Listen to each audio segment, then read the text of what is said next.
네, 함께 하나님의 말씀 함께 보겠습니다. 하나님의 말씀 잠언 3장 5절에서 6절까지의 말씀을 함께 보겠습니다.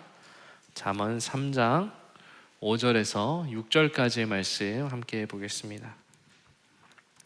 잠언 3장 5절에서 6절까지의 말씀 우리 한 목소리로 같이 읽도록 하겠습니다. 잠언 3장 5절에서 6절입니다. 시작. 너는 마음을 다하여 여호와를 신뢰하고 내 명철을 의지하지 말라. 너는 범사에 그를 인정하라. 그리하면 내 길을 지도하시리라. 아멘. 가정의 달 두 번째 주일입니다. 옆에 있는 분들하고 한번 이렇게 인사하겠습니다. 사랑하고 축복합니다. 네, 말씀을 나누셔야 됩니다. 고개만 까딱하시면 안 됩니다. 네. 가정의 달 두 번째 주일인데요, 우리는 지난주에 하나님께서 우리를 하나님의 영광을 드러내고 기억나게 하는 기억과 기념으로 우리를 삼으셨다는 것을 나누었어요. 그래서 우리의 삶의 사명이 있습니다. 그건 뭐냐면 우리의 자녀들과 또 교회 다음 세대에게 하나님의 능력이 어떻게 역사하는지를 나타내고 보여주는 일을 저와 여러분들이 해야 합니다. 또 우리가 자녀들과 다음 세대가 나와 우리를 도움판으로 삼아서 하나님을 더 사랑할 수 있도록, 하나님을 경외할 수 있도록 돕는 것이 우리가 마땅히 해야 될 일이라는 것을 나누었어요. 그렇다면 이러한 일들을 우리가 이루려면 어떻게 하면 이런 과업과 사명을 이룰 수가 있을까요? 제가 연초에 읽었던 한국교회 트렌드 2026이라는 책에 보면 부흥하는 교회, 또 의미 있는 성도들을 양육하기 위해서 이러이러한 일들을 교회가 해야 된다라고 말한 게 있어요. 첫 번째로는 다양한 사역보다 본질적인 그 사역에 집중하면서 교회가 좀 단순해야 된다라고 말하고 있어요. 두 번째는 교회 안에 수평적인 문화를 많이 만들려고 해요. 수직적으로 위에서 하라고 해서 하는 일이 아니라 수평적으로 서로 이야기를 나누고 공유하면서 어떤 일들을 해나가는 걸 하라고 했대요. 그리고 세 번째는 세상에서 느낄 수 없는 아주 따뜻한 하나님이 원하시는 공동체를 만들어 가야 된다라고 말해요. 네 번째는 성도들의 영적인 필요를 잘 채워주어서 체험을 할 수 있는, 하나님의 은혜를 만끽할 수 있는 예배를 만들어 가야 된다라고 말해요. 교회가 이런 일들을 많이 이렇게 행하면 성도들 한 사람 한 사람이 누군가에게 본보기가 되고 하나님의 영광을 드러내는 삶을 살 수 있을까요? 그렇게 하면 한편으로는 맞는 말이고 한편으로는 조금 틀린 말이기도 합니다. 신앙의 결과라는 것은요, 개인의 습관과 삶을 통과하면서 드러나는 것입니다. 구조나 환경, 우리가 가지고 있는 이 환경들을 잘 갖춘다고 해서 모든 일들이 다 잘 이루어지는 것은 아니에요. 쉽게 말해서 아무리 환경이 좋다 하더라도 개인 스스로, 성도 한 사람이 어떤 삶의 자리를 가지고 살아가는가, 그가 어떻게 사는가가 사실은 한편으로는 더 중요하다는 것입니다. 사랑하는 여러분, 우리가 하나님이 원하시는 삶을 살고요, 또 사명을 이루기 위해서는 저와 여러분들이 하나님과 바른 관계 안에서 살아가야 합니다. 우리의 삶 전체가 하나님과의 관계에 달려 있다고 해도 지나치지가 않아요. 그거는 교회 올 때마다 들어도 되고요, 평생 들어도 지나침이 없는 강조라는 겁니다. 예수님도 요한복음 15장 5절에서 이렇게 말씀하셨어요. 나는 포도나무요 너희는 가지다. 그가 내 안에 내가 그 안에 거하면 사람이 열매를 많이 맺는다. 그러니 너희가 나를 떠나서는 너희가 아무것도 할 수 없다라고 예수님이 말씀하셨어요. 예수님 말씀처럼 너희가 나를 떠나서는 아무것도 할 수 없다고 한 거예요. 그래서 예수님, 특별히 우리 하나님과 내가 어떤 관계 안에 살아가는가는 너무나도 우리의 삶에 있어서 중요하고 절대적이라는 것입니다. 하나님과 사귐이 없는, 하나님과 교통함이 없는 우리의 모든 신앙생활은 모래 위에 쌓은 성에 불과합니다. 가정에서도 마찬가지입니다. 좋은 부모가 된다는 것 여러 가지 의미가 있을 수 있지만 제일 1번이 뭡니까? 자녀와 좋은 관계를 맺고 산다는 뜻입니다. 반대의 경우도 마찬가지이죠. 내가 좋은 자녀가 된다는 건 부모님과 바른 관계 안에서 살아간다는 뜻을 의미하는 거예요. 배우자의 관계도 마찬가지입니다. 내가 배우자하고 살면 살수록 이 사람의 호흡 소리도 싫어지면 안 되잖아요. 살면 살수록 그 사람의 연약함도 보이고 내가 꼭 있어야만 이 사람이 살 수 있다라는 그런 필요도 느끼면서 서로 좋은 관계를 잘 맺는 것, 그것이 좋은 그리고 행복한 부부 생활이지 않습니까? 이처럼 우리가 살아가는 모든 삶의 환경에서 좋은 관계를 맺으면서 살고 싶으면 방법은 하나입니다.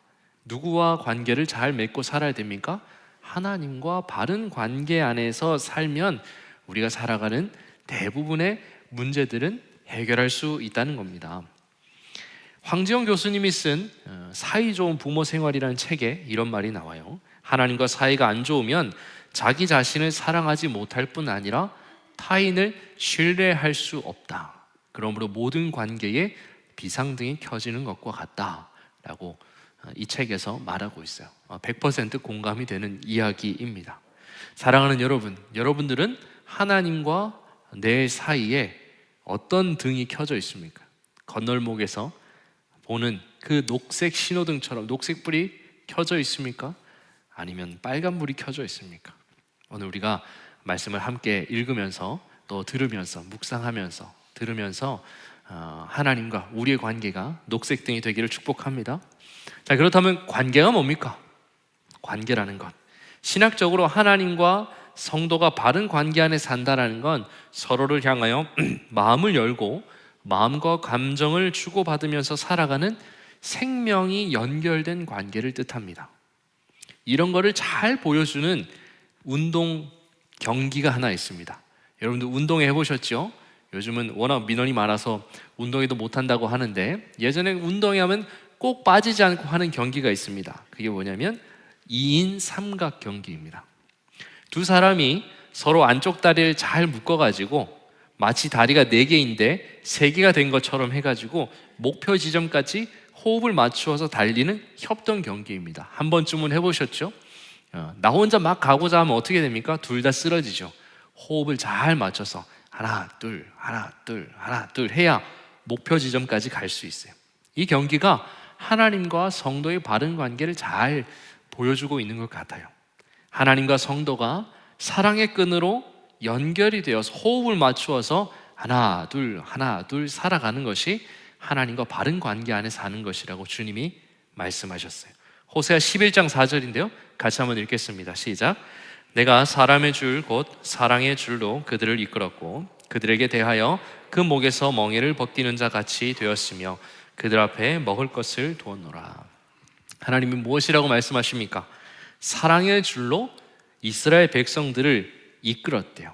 그리고 그들의 목에 있는 노예의 멍에를 다 벗기고 그들 앞에 맛있는 먹을거리를 주님이 준비해 놓으셨다라고 말씀하고 있어요. 이처럼 하나님과 저와 여러분들이 사랑의 끈으로 연결된 관계라는 거예요.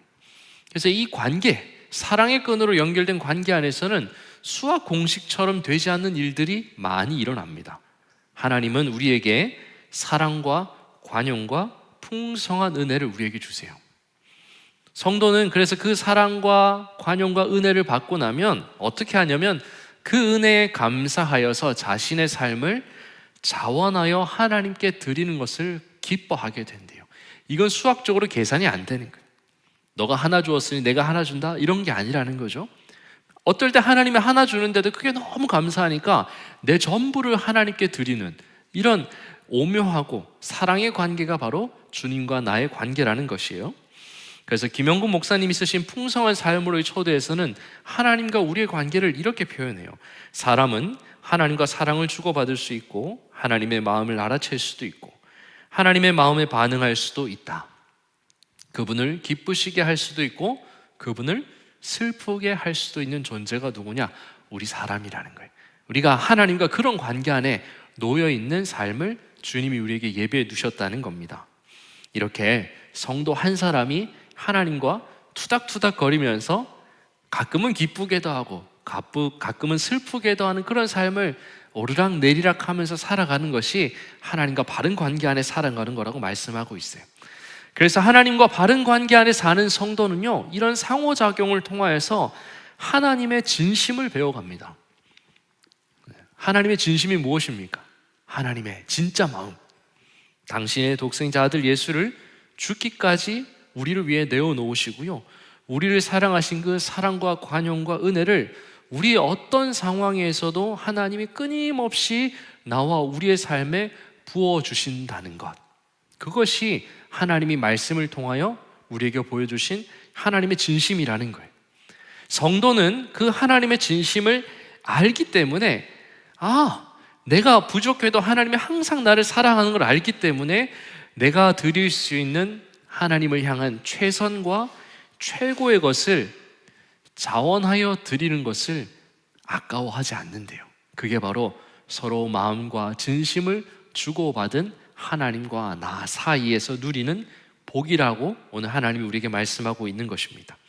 그래서 그러한 삶의 방식을 나의 기쁨으로 삼고 살아가는 것, 하나님이 나를 언제까지 사랑하시고 죽을 때까지 나를 사랑하신 걸 알기 때문에 나는 언제든 하나님이 원하실 때 나의 최고의 것과 최선의 것을 내어드리겠습니다라고 말하는 그 기쁨의 삶을 내가 살아가는 것, 그것이 바로 성도의 바른 모습이다라는 겁니다. 이 맛을 맛본 사람, 이 관계를 누려본 사람만이 다른 누군가와 진실하게 사랑과 그리고 진심을 나눌 수 있는 관계를 맺고 살아갈 수 있다라고 말하고 있습니다. 사랑하는 동역자 여러분, 여러분들 하나님과 바르고 정직하며 아름다운 관계 안에 여러분들이 살아가고 있습니까? 한편으로는 자신 있게 그렇습니다 이렇게 대답할 사람이 많이 없을 것 같기도 합니다. 왜냐하면 우리의 삶에는 참 연약한 것들이 많기 때문이에요. 어릴 적 부모로부터 받았던 여러 가지 상처 때문에 하나님이 나의 아버지가 된다는 것을 잘 체감하지 못하는 사람도 있어요. 혹은 사랑에 실패한 과거 때문에 하나님과의 관계가 막혀있는 그 걸림돌이 되기도 한다는 거죠. 또 어떤 사람은 좋은 부모나 또 자녀나 혹은 배우자가 되기에는 내가 이제 너무 늦었어 라고 생각하는 사람도 있을 것이에요. 특히나 이미 내 손을 떠난 사람들 있지 않습니까? 내 손을 떠나서 독립한 나의 자녀들에게 대한 이제는 그 아이들에게는 너무 늦었다라고 생각해서 그런 염려와 걱정이 많은 사람도 있을 수 있습니다. 제가 이번에 대신방 기간 동안에 우리 성도님들의 삶을 이렇게 돌아다 보면 꼭 빠지지 않는 기도 제목이 하나 있어요. 그게 뭐냐면 자녀들이 좀 신앙생활 잘했으면, 자녀들이 간거됐으면, 좀 자녀들이 좀 하나님을 잘 믿었으면 좋겠다라는 그런 염려와 걱정이 참 많다는 것을 제가 보게 됩니다. 그러나 우리에게 기회가 아주 없는 것이 아닙니다. 우리 지난주 살펴본 대로 우리는 아직 살아있습니다. 살아있다는 건 아직 수정할 수 있고 아직 고칠 수 있는 그런 여한과 기간이 우리에게 주어져 있다는 겁니다. 사랑하는 여러분, 다시 마음을 추스려서 하나님을 바라보기를 축원합니다. 오늘 우리가 읽은 잠언의 말씀을 통하여서 그럼 어떻게 하면 하나님과 바른 관계 안에서 성장하여서 우리의 자녀들에게 믿음의 본이 되는 삶을 살 수 있을까라는 것을 함께 살펴보기를 원합니다. 그 열쇠를 찾아봅시다. 첫 번째 열쇠는 바로 하나님을 신뢰하는 것이에요. 본문 5절을 다시 읽습니다. 시작. 너는 마음을 다하여 여호와를 신뢰하고 내 명철을 의지하지 말아라. 주님이 뭐라고 말씀하십니까? 너는 마음을 다하여 하나님을 신뢰하고 명철을 의지하지 말라고 말해요. 유진 피터슨이라는 사람이 이 구절을 이렇게도 번역을 했어요. 온 마음으로 하나님을 신뢰하고 무슨 일이든 내 멋대로 이해하려 들지 말아라. 아주 쉽게 말했어요. 어떻습니까? 좀 더 의미가 분명하게 여러분들 마음에 다가오십니까? 잠언 기자는 하나님과 바른 관계 안에 살려면 마음을 다해서 하나님을 신뢰하고 어떤 일을 만나든지 네 마음대로 그 해석하지 말라라고 말하고 계세요. 이것이 바로 하나님과 바른 관계 안에 들어가는 중요한 열쇠가 된다는 겁니다. 그러면 본문에서 나오는 이 신뢰라는 것, 신뢰라는 게 무슨 뜻일까요? 5절에 나오는 신뢰는요, 내가 하나님을 믿는 정도를 뜻하는 것이 아니에요. 단순히 신용이나 믿음의 정도를 드러내는 단어가 아니라요, 본문에 나오는 이 신뢰라는 말은 누군가를 의지하여서 안전을 확보하고자 하는 마음의 뜻을 뜻합니다. 그냥 내가 널 믿습니다 이런 뜻이 아니라 누군가를 의지하여서 안전을 확보하고자 하는 사람의 마음의 열정을 뜻해요. 그래서 신뢰라는 말이요, 다른 구절에서는 이렇게도 번역이 돼요. 안전하다, 보호받다, 확신한다 라는 뜻으로 많이 번역이 됩니다. 앞서 말한 대로 그냥 신뢰가 아니에요. 신용 정보를 뜻하는 것이 아니라는 거예요. 하나님을 나의 안전으로 삼는다, 하나님을 나의 보호자로 확신한다, 이런 뜻을 담고 있다는 거예요. 잠언 기자는 그 의지와 뜻이요, 열정이 식어지지 않아야 된대요. 사라지지 않도록 삶을 너희가 꾸려나가라 라고 하나님께서 우리에게 명령하고 있어요. 사랑하는 여러분, 하나님과 바른 관계 안에 살아가려면 하나님을 가장 안전한 안식처로 삼아야 합니다. 이러한 마음을 하나님을 향하여서 계속 드리는 사람이 저와 여러분들이 되어야 해요. 내가 가지고 있는 재산, 명예, 동산들은 나의 안전이 되지 않습니다. 내가 누리고 살아가는 많은 것들은 나의 삶을 쾌적하게 도와줍니다. 좋은 차, 좋은 집, 좋은 옷들 다 우리에게 쾌적한 삶을 제공해요. 그러나 그러한 것들이 나의 안전과 나의 안식이 되면 우리는 하나님을 모르는 것입니다. 하나님을 신뢰하지 않는 것이에요.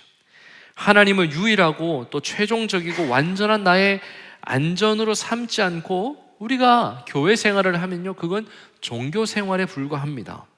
그렇게만 살면 참된 생명으로 나아갈 수가 없습니다. 그러므로 내가 누리며 살아가는 모든 것들이 당연하다라고 생각하며 살아서는 안 됩니다.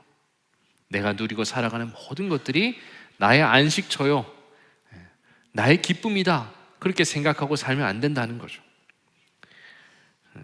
군에 있을 때 어떤 사람이 맨날 휴대폰을 들여다봐요. 그리고 맨날 아침에 출근하면 이만한 이렇게 뭐라 그럽니까, 뭔가를 자꾸 이렇게 뒤집어 보더라고요. 그래서 중대장이니까 가가지고 뭐 하세요? 이렇게 물어보면 통장을 본대요, 자기는. 통장에 찍혀 있는 숫자를 보면서 그래, 오늘도 안전하구나 하고 덮는다고 합니다. 그래서 내가 그렇죠, 근데 제 거도 봤더니 별로 없어요. 그래서 전 닫았습니다.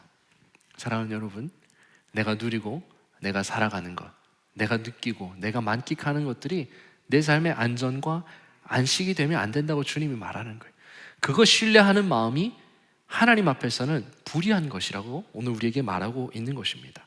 우리는 하나님을 나의 가장 안전한 피난처요, 요새요, 산성이라고 고백하며 살아야 합니다. 이것이 저와 여러분들이 가야 될 삶의 자리라는 겁니다. 그래서 오늘 우리가 마지막 찬양 했던 것처럼 시편을 보면 여호와는 나의 반석이요 나의 요새요 나를 건지시는 하나님이다. 그분이 나의 방패이다, 나의 하나님이다, 나의 구원의 뿔이다, 나의 산성이다라고 말하는 그 무수한 고백들이 왜 나옵니까? 그것을 통하여 하나님만이 나의 안전이요 안식처가 된다는 것을 끊임없이 고백하는 거예요.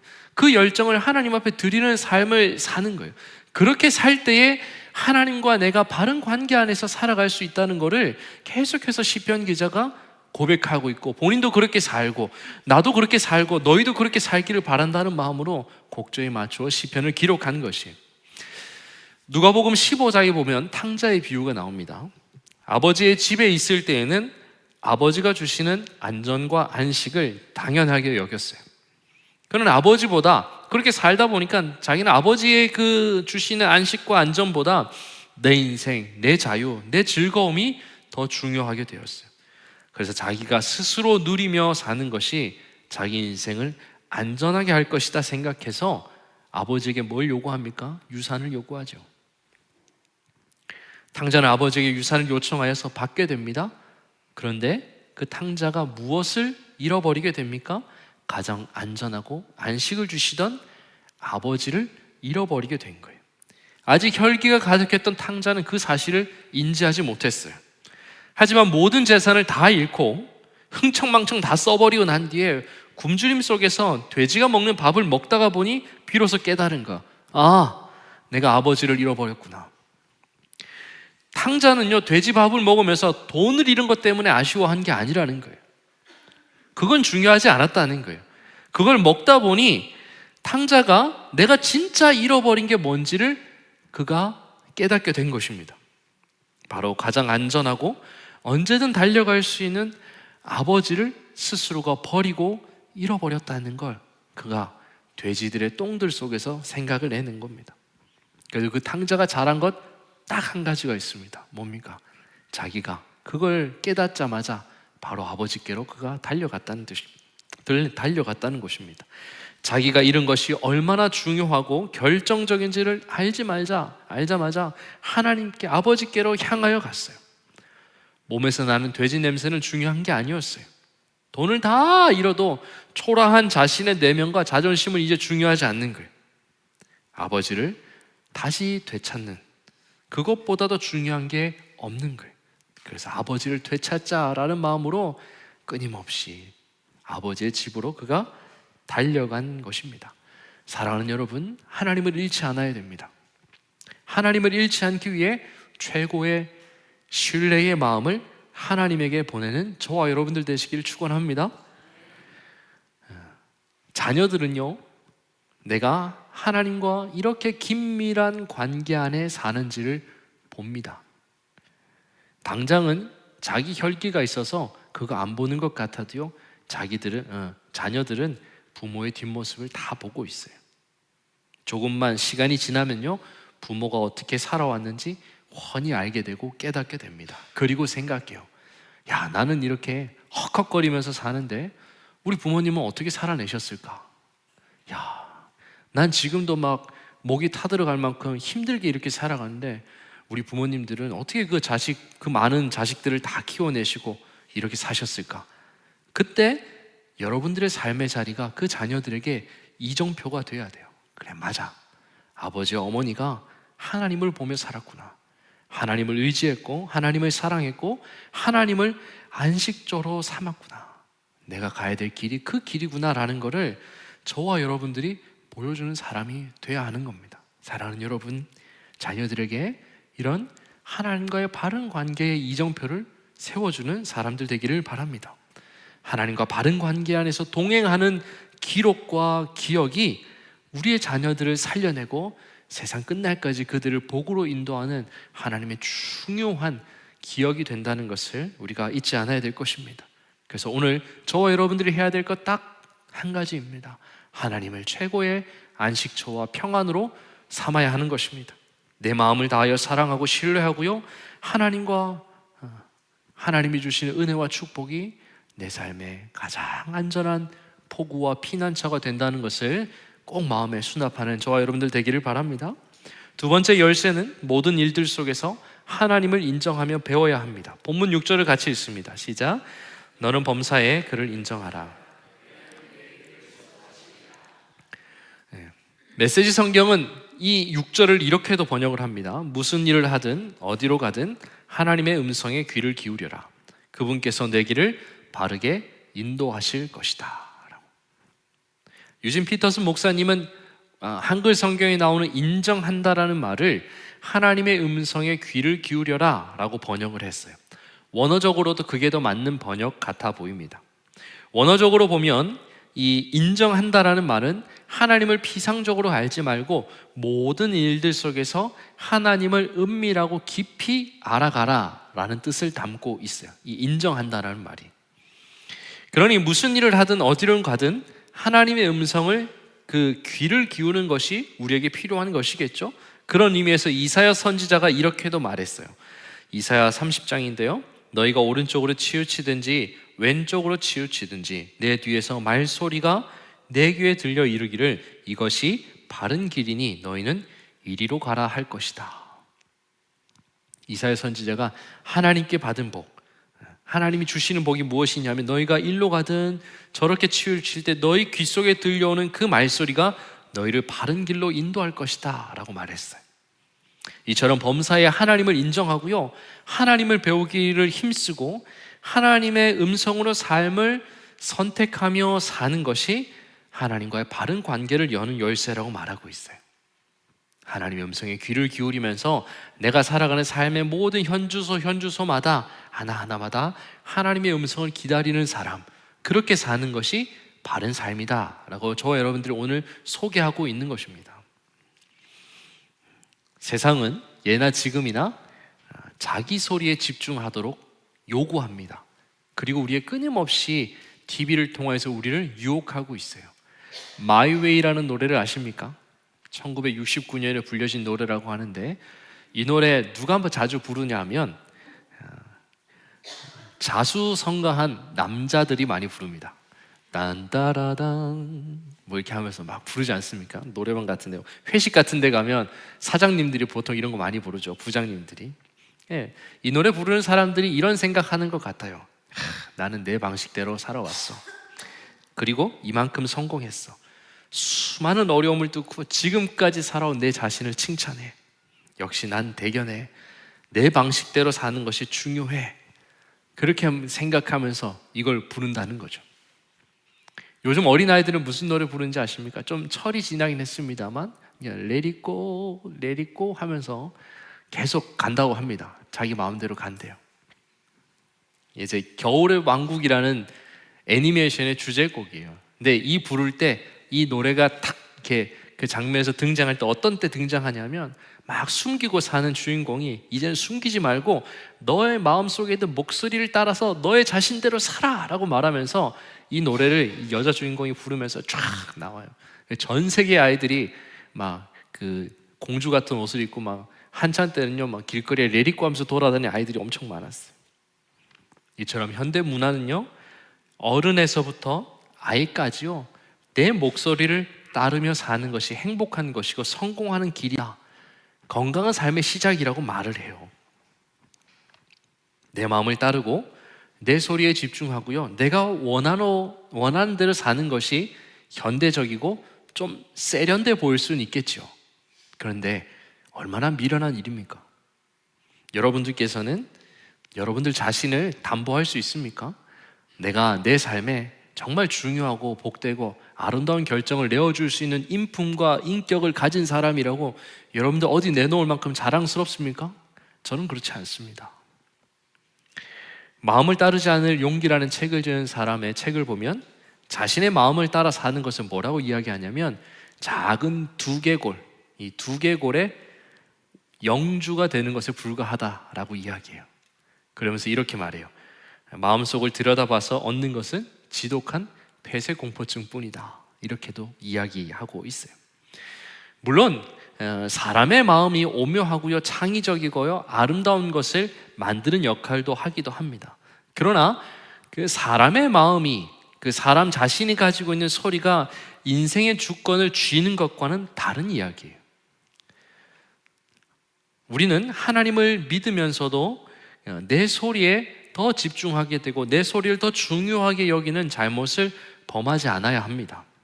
하나님을 믿는다고 말하고요, 교회를 잘 섬긴다고 하면서도 내 목소리를 더 중요하게 여기고 살고 내 마음이 내 삶의 주권자가 되면요, 결코 하나님과 바른 관계 안에 살아갈 수가 없어요.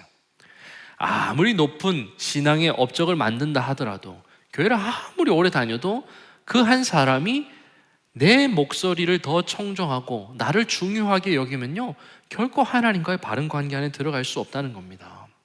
더 중요한 게 있어요. 심각한 겁니다. 그게 무엇인지 아십니까? 가족들은 내가 누구의 소리를 듣고 살아가는지를 안다는 겁니다. 바깥 사람들에게는 좀 감출 수 있을지 모르지만 같은 한 공간에서 살아가는 가족들은 그걸 다 알아요. 부모님, 자녀들, 또 배우자들이요, 내가 누구의 목소리를 따라서 사는지를 안다는 거예요. 자연스럽게 흘러가요. 여러분들이 통제할 수 있는 게 아닙니다. 숨기거나 감출 수가 없어요. 사랑하는 여러분, 여러분들은 무슨 일을 하든 어떤 일을 하든 하나님의 음성에 귀를 기울이며 살고 있습니까? 내가 누구의 음성을 따라 사는지 자녀들에게 그대로 흘러가고 있다는 사실을 여러분들이 알고 계십니까? 두려운 이야기죠. 저도 거기에 포함이 됩니다. 요즘 저희 아들 볼 때마다 저도 가끔 두려움이 찾아옵니다. 이렇게 살아서 될까? 그런 걱정을 할 때가 있습니다. 저 자신도. 아마 여러분들도 그런 걱정을 하실 것입니다. 오래전에 한 청년을 신방한 적이 있어요. 그는 부모님의 위선적인 태도와 신앙에 굉장한 회의를 가지고 있었어요. 교회를 몇 주 나오지 않은 거죠. 그래서 찾아가서 이런저런 이야기를 했어요. 그때 그 친구가 하는 얘기가, 우리 부모님은 교회에서는 한없이 천사라는 거예요. 이것도 하고 저것도 하고 다 한대요. 근데 집에서 자기에게 하는 행동을 보면요, 너무 다르다는 거예요. 교회에서는 하나님 하는데 집에서는, 죄송해요, 지가 원하는 대로 한대요. 저한테 그렇게 말했어요. 자기가 원하는 대로 다 한대요. 화가 난대요, 그게. 어렸을 땐 그걸 몰랐다고 합니다. 왜? 어렸으니까. 근데 자기가 이제 청년이 되고 보니까 내가 경험한 하나님과 부모님이 섬기고 사랑한다고 말하는 그 하나님이 다르다는 거예요. 그렇게 사는 게 합당하지 않다고 자기는 배웠다는 거예요. 동일하게 살아야 된다고 배웠는데 우리 부모님은 그렇지 않다는 거예요. 그래서 이제는 더 이상 그런 위선적인 부모님의 신앙을 자기가 따를 수 없대요. 나는 그런 교회는 가지 않겠습니다 하고 막 엄포를 놓는 거죠. 식은땀이 났습니다. 이걸 어떻게 고쳐야 되나. 어떠십니까? 공감이 되는 부분도 있죠? 제가 어떻게 조언을 해주었을까요? 제가 그래도 목사니까 비상하게 머리를 굴렸겠죠? 그래서 그 친구의 마음을 1차적으로 조언을 해주었습니다. 공감을 해주었어요. 그러면서 이런 얘기를 했어요. 한편으로는 부모도 사람이다. 이제 너가 청년이 되어 보니까 그 부모님의 연약한 지점이 더 많이 보이고 부족한 사람이라는 걸 알게 되지 않았냐. 이제 그것을 이해하고 용납하고 사랑으로 너의 부모님을 덮어줄 그런 시점이 왔다. 하나님이 너의 삶에 원하시는 삶의 행동이 그런 거지 않겠냐. 그리고 이어서 말했어요. 이 땅에 사는 어떤 누구도 완전한 사람은 없다. 너도 그와 같은 모습이 없다고 말할 수 없지 않겠니? 그러니 부모님을 용납해라. 그리고 그 모습까지도 예수님은 사랑하셨으니 너도 그 사랑으로 부모님을 한번 바라보는 것이 어떻겠니? 그런 모습 때문에 하나님과 너가 바른 관계 안에 살지 못하면 누가 가장 기뻐하겠니? 라고 말하면서 조언을 해주고 기도해주고 커피 한 잔을 또 같이 먹고 케이크도 먹으면서 위로하고 격려했습니다. 사랑하는 여러분, 우리가 이러한 연약함 속에 살아갑니다. 이 이야기가 저의 이야기일 수도 있고요, 여러분들의 이야기일 수도 있습니다. 그럼 우리는 어떻게 해야 됩니까? 부족하니까 그냥 이대로 그냥 살아야 됩니까? 그렇지 않지요. 하나님을 따르기로, 하나님의 음성을 따라 살기로 여러분들이 오늘 또 결단하는 겁니다. 왜요? 살아있으니까요. 고칠 수 있잖아요. 망가진 것 없습니다. 제가 수많은 사람들의 인생을 이렇게 보면요, 부모의 인생을 끝까지, 그 부모가 죽을 때까지 포기하면 안 되더라고요. 언젠가는 나와 우리의 자녀들이요, 내가 죽고 내가 장례식장에서 나의 영정사진이 있을 때 회심하여 하나님을 믿게 되는 역사도 있어요. 그러니 우리가 살아가는 삶에서 포기하면 사탄이 제일 좋아합니다. 포기하지 않고요, 지금도 어떻게 해야 됩니까? 하나님의 음성을 따르기로, 무슨 일을 만나든 어떤 일을 당하든 하나님의 음성을 따라 살기로 여러분들이 다시 한 번 더 이 아침에 결단해야 하는 것입니다. 그래서 다윗은 시편 23편에서 이렇게 말합니다. 함께 읽겠습니다. 시작. 여호와는 나의 목자시니 내게 부족함이 없으리로다. 다윗이 왜 여호와를 나의 목자라고 했을까요?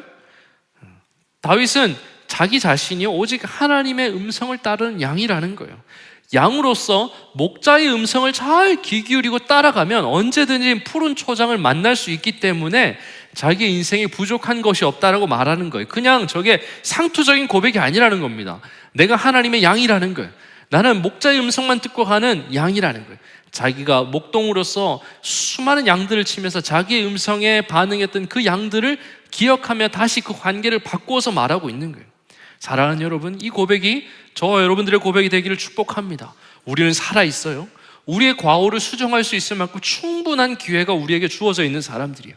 이제라도 하나님의 음성을 따르는 인생이 되어서 우리의 가족들과 우리의 다음 세대들에게 하나님과 바른 관계 안에 사는 것이 뭔지를 보여주는 사람이 되어야 돼요. 그 두 번째 열쇠가 뭐라고요?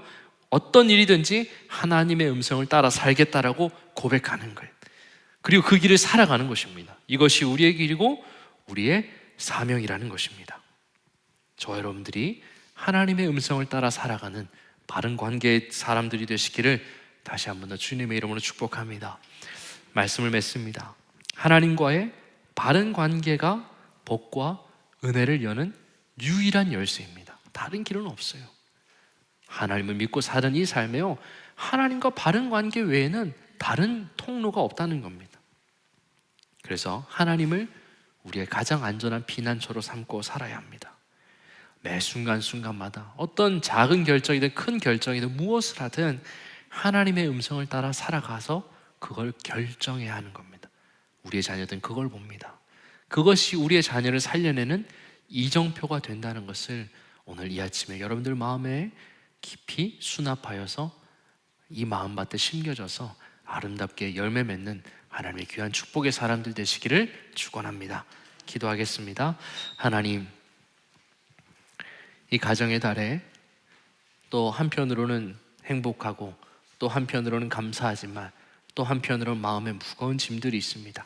하나님, 우리의 자녀들의 삶과 또 그 길 앞에 하나님 은혜를 더하여 주시고 주님이 주신 축복이 있기를 간절히 소망합니다. 특별히 우리 부모 세대와 또 우리가 하나님과 바른 관계 안에 살아감으로 말미암아 하나님이 주시는 그 위대하고 놀라운 축복의 삶을 살게 하여 주시옵소서. 하나님을 가장 안전한 피난처로 삼게 하시고 어떤 일을 만나든 무슨 일을 만나든 하나님의 음성을 따라 살아가는 그 두 가지 열쇠를 우리의 삶에 잘 간직하고 이루고 열매 맺어서 하나님 우리의 자녀들과 우리 교회의 다음 세대들에게 하나님 아름답고 복된 유산을 물려줄 수 있는 하나님 우리가 될 수 있도록 축복하여 주시옵소서. 감사드리며 예수님의 이름으로 기도드렸습니다. 아멘.